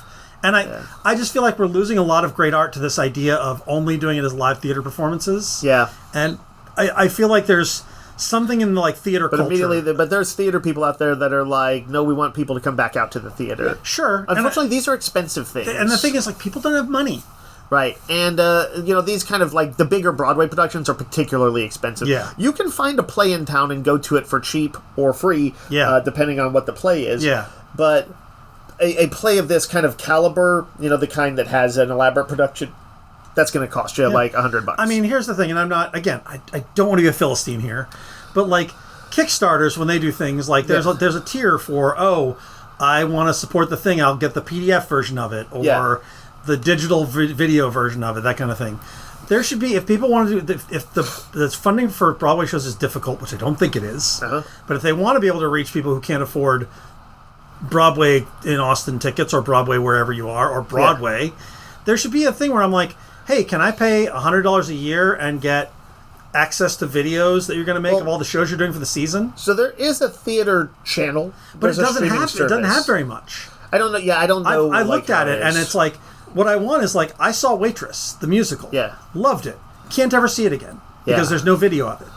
You had a magical moment in time. Like, how many things get to be like Wicked or Chicago? Cats the movie was pretty pilloried. Yeah. But there's at least available, and I think you can find it on YouTube and all that sort of stuff, version of the theater version that almost everybody agrees is really good. Yeah. It's I just feel like there's a money-making and art-producing thing that's being lost here, and I feel like someone should be doing it.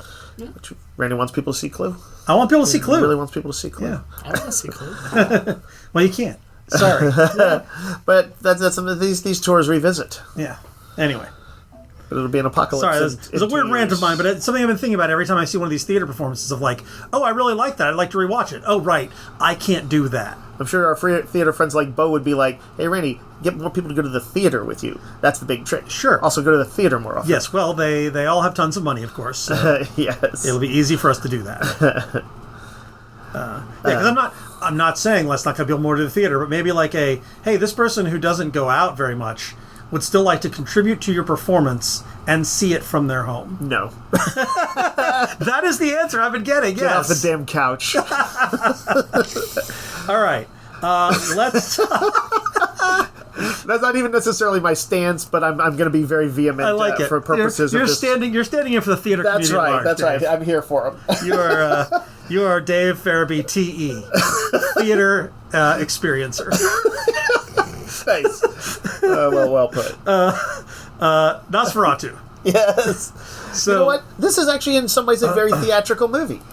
Yeah, but you know what? I could rewatch it if I wanted to. Yeah, I know. But my point is it has some of that same atmosphere you would get when you go to a very staged theatrical production. I have been a love-or-hate person on Eggers, mostly hate, as we said earlier, as we talked about earlier. This convinced me that, whatever else he is, Eggers is a great director. Yep. Like, visually, this is stunning. I saw it, Nick, you saw it for the first time like a week ago or a week or two ago. I actually rewatched it with, my sister hadn't seen it, so my brother and I went and caught that again with her. Did you see this in the theater, Dave? Twice now. Wow. Yep. And it was a very cool theatrical experience, I have to say. If you get off your ass and go to a movie theater Get off your ass, get off your couch. theater. Get off your couch and go to the theater. My couch is perfectly fine. Nope. You didn't enjoy it. Even if you think you enjoyed it, you didn't enjoy it the way I did. It loses half a star. There I was in ancient Germany. But I can watch the director's cut. You can't. Oh, I can get access to it. I mean, you have access to it. So yeah, let's talk about what. So both of y'all had watched it. Yes. And I knew I was like, I'm probably not going to enjoy this. Serena saw it; she loved it. Yep. But everyone, including Serena, was like, I don't know if Serena's going to like this. And I'm Were you like, thinking it was going to be too arty? I was or thinking what? too arty, too slow, too much like The Witch. Right. And I was like, okay, it's 11:30 at night. I'll turn this on. I know we're going to talk about the podcast tomorrow, so I'll watch 20 minutes of it so I know enough to talk about it. Yeah. And in the first 5 minutes, I was just hooked. Yeah. And I was like, guys, I made a mistake. It's a pretty good opening. Yeah, you messaged us. Because I'm like, now I'm in this until 2 a.m. While you were doing that, I was watching Saturday Night, the Ivan Reitman thing. That's a good one to watch right before. You should watch it up till, so it should end right at midnight. Oh, that's true. How about if it ends at 2:50? That's your version of midnight. So yeah, let's just real quick mention the original Nosferatu was a silent movie. Mm-hmm. There was and it was, by the way, kind of Dracula with the serial numbers filed off. It was a German production, and they got like cease and desists, but kind of like it had been disseminated out there, and so it like kept on going. Yep. And then they did a remake of it in the 70s. There was an art house one by, I forget the director. And then this is the third version of it. And here they in general in America they restored the original names from Dracula. So the vampire's named Dracula and stuff like that. But in this, they restored the German name, so he's Count Orlok. Mm-hmm. And Count Orlok's a cool name. Just It is cool. Mina, for instance, is named Ellen in this. Yep. And they'll have different names, but it follows all the sort of major story beats of Dracula with some differences. Yeah, it's missing a cowboy, for example. It's missing a cowboy. Something I will never forgive. Randy really wants that Texan representation. I do. I want a cowboy to kill Dracula. And it is in fact set in this stylized snowy Germany. Yep. Let's talk about it. Here's something that sets it apart. When historically, you know what I've decided? All Dracula stories are really about real estate deals gone wrong. It is. They always begin. You have to go take this contract to Castle Dracula so he can get some real estate in England or Germany, as the case may be. What the lesson of this is: if you are a real estate, or if you're a realtor, never go to a second location. That's right. Even if they say he's what's the term they use? Not idiosyncratic. He's eccentric. They also say he's ill or something too. Yeah. It's like he's too ill. Yeah, well, it's bullshit. He's been dead for a while. They're a vampire. Don't go. It's an aversion to sun. I mean, that's. So in this, Thomas, the Jonathan Harker role. Yep. Instead of doing the usual train trek across Europe to get to Transylvania, he's got to go and do that. And he gets on a horse and he rides his ass there. He rides to Carpathia, right? Rides to Carpathia. You do see on the map that's shown on there Transylvania, or if you go to the theater and you see it on a large screen, you see that. If you see it on a little small screen or on your phone, you might miss it. Well, I was scrolling Facebook on my phone the whole time. You got to get off your couch, though. Yeah. No. So he leaves behind his kind of newlywed wife, played by Lily Rose Depp, who really does a pretty great job in this. Amazing. I think we would all agree. Thomas is played by Nicholas Hoult. Nicholas Hoult, who's babyface. He's perfect for this. Like, was. it's a weird comparison, but I kept comparing this to one of my favorite, albeit not the greatest Dracula story ever done, the Francis Ford Coppola one. That's the one that's very memorable to me, and so I kept sort of comparing it to that in a lot of ways. It's similar to that. It's got that the back plot to beats the back are to the all novels. the same. Yep. And I'm like, man, Keanu Reeves just does not stack up here. No. Every once in a while, I think I've felt like somebody will say, like, oh, well, Jonathan's supposed to be a flat character, and who better to portray that than Keanu? And I was like, I don't know about that. Like, that was a rough line reading. Yeah. In this, Thomas is I really liked him, and I felt for, man, that poor guy, when he gets to Transylvania, and just, it's the worst trip anyone's ever had in their life. Like, the guy who has him in, he's having basically a panic attack over how terrible this guy is the whole time. And he's like sweating and nervous every time he talks to him, and then he signs a thing. He doesn't understand any of the language, but he signs a thing which he thinks is like to buy the house, but is in fact to annul his marriage. And I'm like, dude, don't sign the thing that you don't understand the language for the man who's crazy. Count Orlok had broken him down. Yeah, and you know, I had read something that I thought was very true of this. They said that the way he's initially filmed Orlok is like the camera's afraid to show him. And it is true. This is not one of those movies where they hide the monster all the way until the end, but they do kind of keep him largely out of sight, off, in the unfocused part of the camera of, for a good bit of it. You just hear Skarsgård's really eerie voice. Is it Bill Skarsgård? Yeah, Skarsgård. He's got this very guttural kind of Bill Romanian. Skarsgård is, I think, the best part of this movie. I really like this movie, and I thought everybody in it is good, but Skarsgård's Orlok is amazing. Well, he's this very intense presence because, first of all, when you first see him, there's actually almost like a clunk when he walks. He has this intense weight. It's almost like the being alive for so long is like he is like got this physical. It's like he's more physically formed than other people or something. Yeah.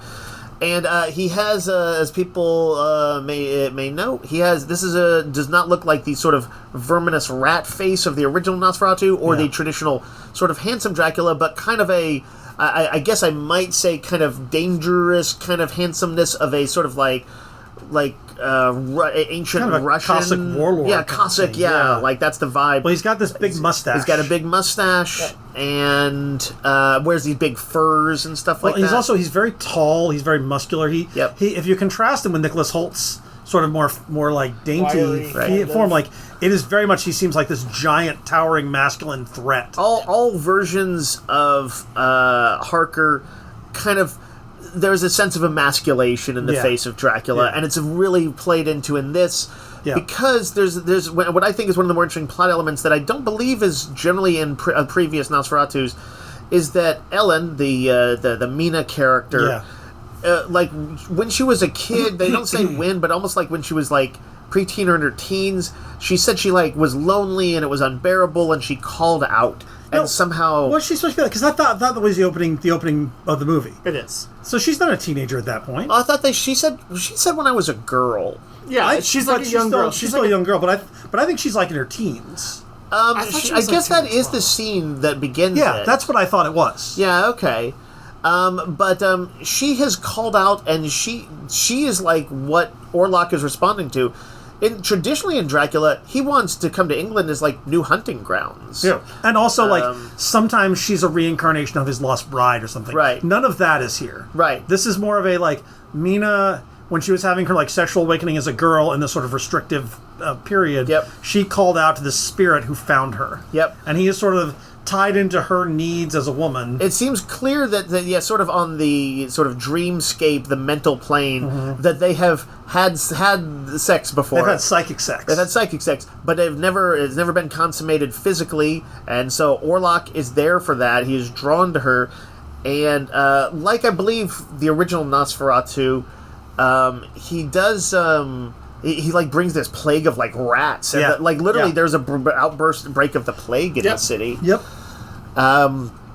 But yeah, he's hunting her specifically, which is kind of that's one of those things as I like to see those kind of differences in there. Yeah. Traditionally the Romani people, the gypsies of this story, were treated as like Dracula's servants. Here they're basically trying to keep him at bay. They're trying to keep him at bay, and there's a sort of surreal dream that he has, or like I'm not even 100% sure. I'm not clear on what that was either. Was meant to have happened, but when he's in, it was a dream. I think it was actually happened. I think it was. They made a point that it seemed to have happened because he had mud on his boots. Yeah.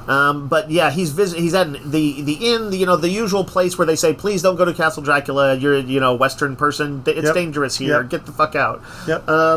In that traditional scene, there's some gypsies outside that he meets, and while he kind of has a dreamlike moment for him, he finds himself following them on a trek to kill a vampire in a graveyard. Yeah. A memorable scene with a naked woman on a horse. Why the naked woman on a horse? So this is apparently some real vampire lore where the idea is, I think, that a virgin or something like that couldn't cross the grave of a vampire. So if they were to, say, walk the horse around a graveyard, the horse would, with her on it, would start. So the virgin is a vampire detector. The virgin is a vampire detector. Yeah. Does she have to be naked? That shows just how virginal she is. Oh, okay. She's I think, and I don't want to... She's like, you can look, but you can't touch. It might be that Eggers is kind of horny and likes nudity. There's a lot of nudity in this movie. Not just female nudity. There's a lot of nudity in this movie. Psychosexual is his brand. Yeah. And if you catch the lighthouse, which, by the way, I don't know if you know, but a lighthouse as a visual object has a certain symbology. Oh, yeah, like a baseball bat. Yes, or a exactly. pen, Exactly. or a banana. Now you're catching on. But yes, that's one of his things for sure. But I thought it was to the movie's benefit and credit, and sometimes disturbingness. Yes. By the way, I had read something early on where somebody, maybe a review, was like, what do you call it, is kind of nothing in this, Willem Dafoe, and he's like a throwaway character, and I was like, Willem Dafoe's great in this. He's very charming. Yeah. He is supposed to be. He's the Van Helsing role. Yeah. And traditionally, he's supposed to have been an academic from Budapest or something like that, who was drummed out of the university because he did all the arcane studying. Right. I love the scene where he's the guy who's basically the best friend. Friedrich Harding. Friedrich Harding. Aaron Taylor How do you Johnson. remember that? I just watched it. Wow, that's impressive. Anyway. He's talking to I guess the doctor. Yeah. And the doctor is saying, let me go. I want to bring in this expert. He starts saying what all he's studied, and he's naming these kind of esoteric texts and things like that. And the guy's like, I'm a shipbuilder, man, or something like that. Yeah. He's like, what are you saying? And he's like, he's an alchemist. It's Craven the Hunter. Was that who? That's Aaron Taylor Johnson. Okay, he did. All the players in this were good. Yeah, and I thought that they did a good job of making, even though sometimes the doctor made some questionable decisions, like you need to put this sick woman in a corset. Yep, not ideal, not great. And drug her with ether. Drug her with ether, yes. It was a little bit. That guy, but he's overall a good person in the story. Yeah, he's one of Eggers' regular players. Is he? Yeah, he was the dad in The Witch. Okay, all right. Yeah. He's going to play Galactus. The hardest thing in talking about this is that a lot of what really works about it, Serena's been saying it's a vibes movie. Yeah. And it does. It's visually stunning. There's some really cool effects. The performances are all great. Everybody in this is really good. Yeah. Lily Rose Depp in particular... I would have not thought much. That's not a person I thought. Okay, well, she's gonna be amazing. But her physical performance is stunning. Yeah, the way she has to be 4 different characters because she has to play herself possessed. Right, she has to play her innocent version of herself. Right, the seductive version that kind of has. She has to engage. She has to be the person who's having these psychic visions and basically is not even there, and her body is twisting and contorting. She does a lot of physical work in this. You're talking about, Randy, that opening scene, the kind of seizure-esque contortions that happen when Dracula takes her in the mindscape or whatever. Yep. Yeah. Very disturbing. Yeah, very disturbing. For sure. I think prior to this, the only thing I knew that she had done was that some show that was supposed to be real trashy. Okay. I forget what it was, but she was supposed to. It was supposed to be like. God, did it have somebody from that band, The Weeknd, or something like that? Oh, I think maybe. it was like. Oh yeah, that show. Yeah, playing like an analog of himself. I heard it was not great. That was supposed to be this narcissistic, awful rocker who she was kind of like his. What do you call it? Not his muse. His muse, yeah. But what's the term? Women who sleep with rockers. It's groupie. Groupie, yeah, like an obsessive groupie who kind of got into his circle. Oh, okay. And like all the reviews and stuff I saw about it just basically said it was kind of trashy and like it kind of made it sound like this was her one shot and she lost it. Yeah. I don't think she lost it anymore. Nope. She was great at this. It's called The Idol. The Idol. Right, yeah. Okay, yeah. Anyway, people should see this. Like everyone at Rogues except for Jeanette. Yep. Who's not seen it yet. Has seen and liked it. We all saw it and liked it. And I really did not think I was going to like this as much as I did. It's really good. All right, let's talk about Saturday Night, which is Jason Reitman's newest, which also came out. These, by the way, both of these would have been in my top 10 for last year if I'd seen them last year. Saturday Night is about the first night of Saturday Night Live. It's about the first... 1976, we think. 3 hours? It's like 3 hours before showtime starts. Where basically they didn't know they haven't exactly. lost the script. They lost their lighting guy because they fought with him. Like it was too ambitious. Right. There's also like way too many sketches, and some of them are going to need to be cut. Belushi hasn't signed his contract yet. Yep. It feels like it's a heightened version of reality. Like I suspect not all of this happened kind of on that didn't all one happen. night. Yeah, I think the same way, but. But just as a random example, there's an interesting scene with and it's filled with, it's a star-studded kind of, people are portraying people who will go on to become very famous. Yep. But right before they were famous. Right. So, like a very young Billy Crystal is there. I didn't realize Billy Crystal was there for the early days of Saturday Night Live. Except he wasn't. Was he not? Well, he walks out. Well... Yeah, but like that he was there, that he could have been in the initial He could have cast. been, yeah. I did not know that. Yeah, he sort of isn't, because they keep on cutting people's screen time and they're like, hey, that sketch that's going to take, it was set for 5 minutes, can you do it in 4? Well, how about 2? Yeah. You know, and he gets a little fed up with it and leaves.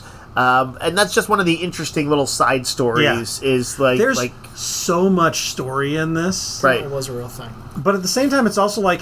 It's not a plot-driven movie. I mean, it is the central conflict is about whether or not they're going to pull this together, and there's not a lot of dramatic intrigue in that because yes, they are. It's going to become a show that runs for 50 years. You are like sort of in some ways a sort of a fly buzzing through the air, going through the corridors of their Studio 60, whatever place, up and down, and just you're in the bedlam. Everything is kind of chaos, and what is it? The point of view character is a young Lorne Michaels. And it's basically Lorne Michaels versus the head of the company versus Johnny Carson. That is kind of like the triangle. What's interesting to me is Willem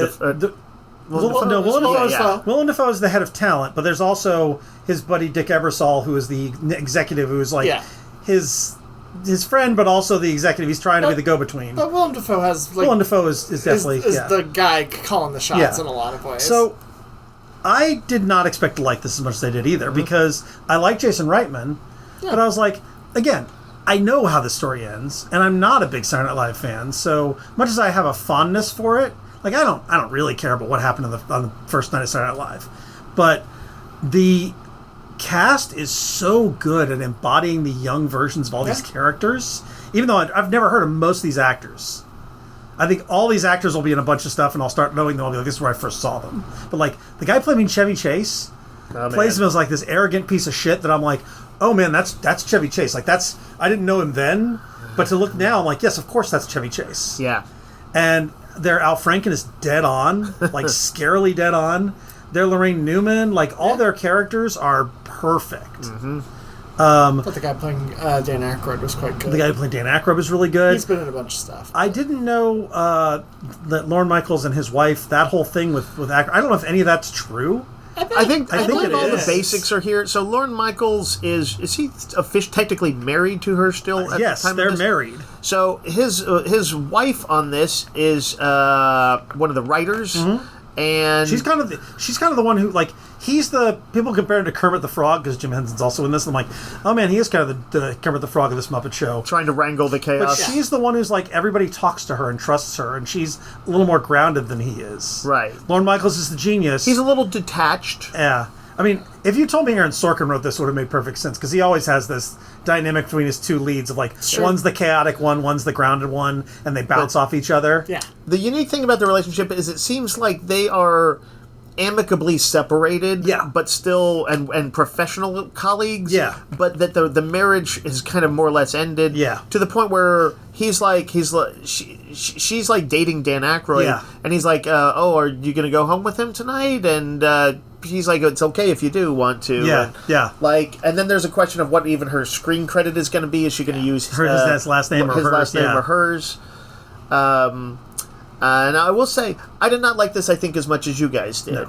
No. Jason Reitman doesn't quite hit me as well, and I thought that, well, weirdly, for something that's about a show that's a famous comedy, it just wasn't that funny to me. It isn't super funny, I don't think.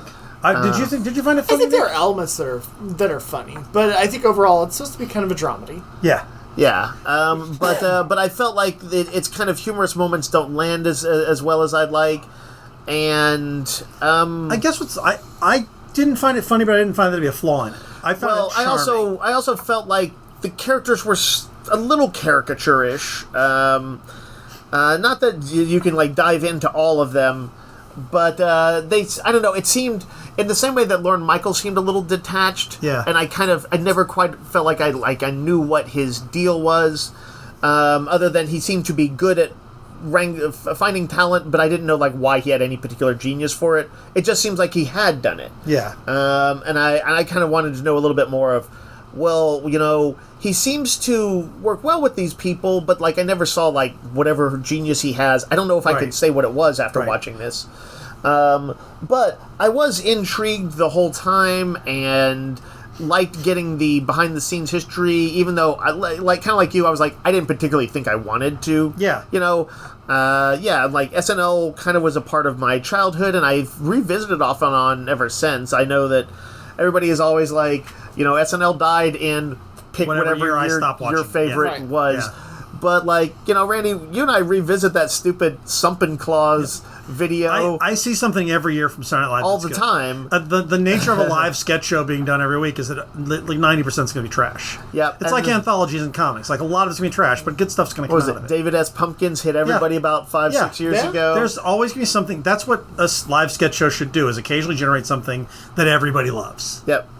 And it's also like it's kind of a cauldron for kind of like for the next always the next developing comedic talent. Yeah. I will say I think one of the things I really was appreciative about this movie is how much and how many stories are packed in it. Like none of them are arcs. Like it doesn't feel like story arcs. They're just like little. It's almost like a bunch of short scenes. Right. But every scene I found compelling. I really liked the bit. I thought like Dan Aykroyd complaining that his booty shorts were too short because he's been sexually harassing 2 or 3 different people throughout the entire night. But when suddenly for a sketch it's turned on its head and he is being harassed as a joke by 3 women, he's very uncomfortable about it. Right. And I thought that was a great little bit.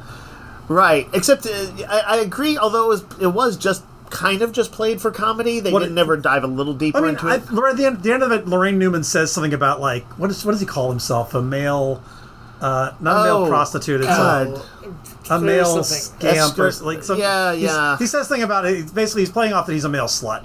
Yeah. And then when he's actually asked to be that, Lorraine kind of gives him that thing of like, yeah, well, go on, male slut. Like she's seen him. She's like, yeah, you don't like this, right? So this is what it was. He got a little bit of his payback, and I thought that was the payoff. You know what I thought was one of the best scenes in it was there's several showing old talent who was really kind of holding on to it and are kind of hardcore. And one is Johnny Carson's phone call. Yeah. But the scene I wanted to call out was Milton Berle, played by J.K. Simmons. Who he comes, Chevy Chase walks in on this kind of old egotist, greatest comedian of his era, hitting on his girlfriend, kind of flirting with her. And Chevy Chase is also, he is a prick, he's an egotist, he thinks he's the greatest thing, but we're seeing this insecurity around his girlfriend. And then he is confronted with like this guy who has all the ego and who basically doesn't give a shit what Chevy thinks of himself. Right. They start kind of trading barbs. Yeah. And at first you're like, oh my god, man, Chevy Chase is dropping some serious heat on this guy talking about what a has-been he is. And then, I won't say exactly what Milton Berle does. Chevy felt totally unmatched in that whole scene to me. But yes, well, I thought that in the beginning it looked like he was like going to... I thought this was going to be a scene where the young Turk took down the old guard. Definitely was not that. And it was not that. It was, in fact, the old guard shreds the young Turk. It is, in fact, the one thing that Saturday Night has in common with Nosferatu. Yes, that's a good point. And if you want to know what we're talking about, you should watch Saturday Night.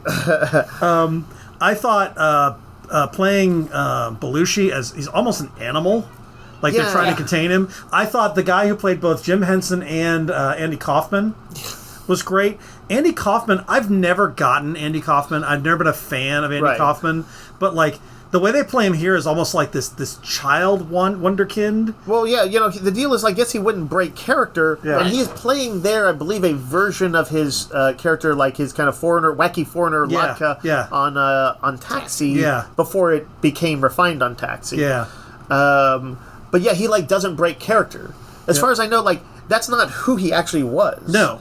But from the moment he appears on screen in the near the opening of this, he never breaks character. Yeah. He's kind of like, I got lost. I don't know where things are, but he's like, I got lost. You know. Yeah. It's a great performance. The Jim Henson stuff is pretty funny. I thought that was a little silly. It's silly, but I don't think Jim Henson was quite as square as they're portraying him, because like we know that he wanted to do sort of more raunchy stuff with the Muppets. But I can see a bunch of people like seeing Muppets as stupid.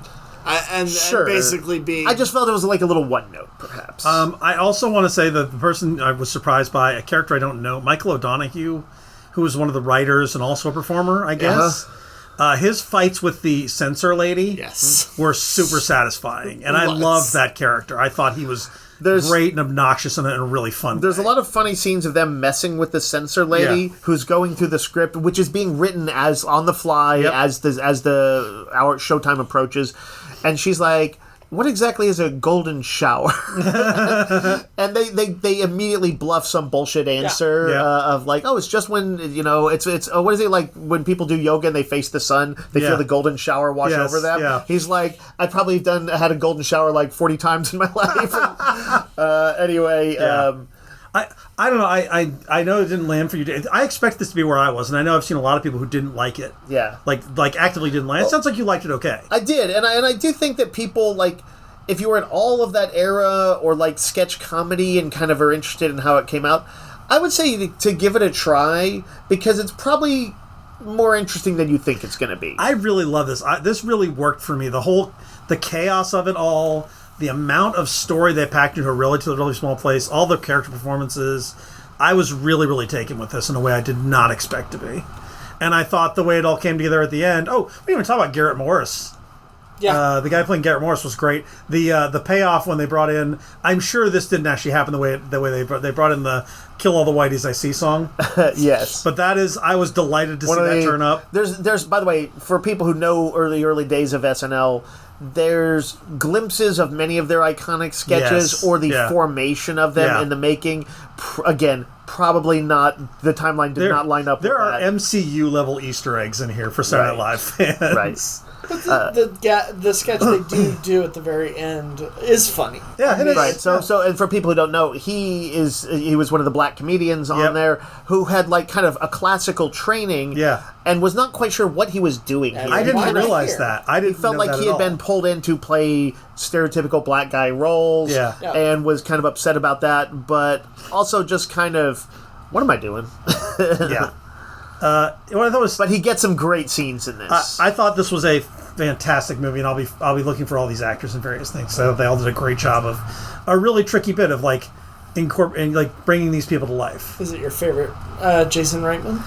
I don't know. I really like Thank You for Smoking. Although Thank You for Smoking is deeply cynical, and this is actually a little more lighthearted and hopeful. Yeah, I think Reitman is slowly changing his tune a little bit, because his early works are definitely cynical. Much more cynical, yeah. I mean, Up in the Air is like... Up in the Air is very dark. Very dark and very cynical. I still think that might be his strongest film. Really, it's my least favorite of the ones I've seen. Oh, really? I like it, but I've not gone back to it, whereas I've watched Thank You for Smoking probably half dozen times. Yeah. That was Aaron Eckhart, right? It was. All right. I think that'll wrap it up for us this week. We'll have more next week. And until that time, Yo, Joe. Roguecast is a weekly podcast broadcast from Rogues Gallery Comics and Games in Round Rock, Texas. You can find us online on Facebook and at www.roguesgallerytx.com and email us comments or questions at roguesgallerytx@gmail.com. Thanks for listening.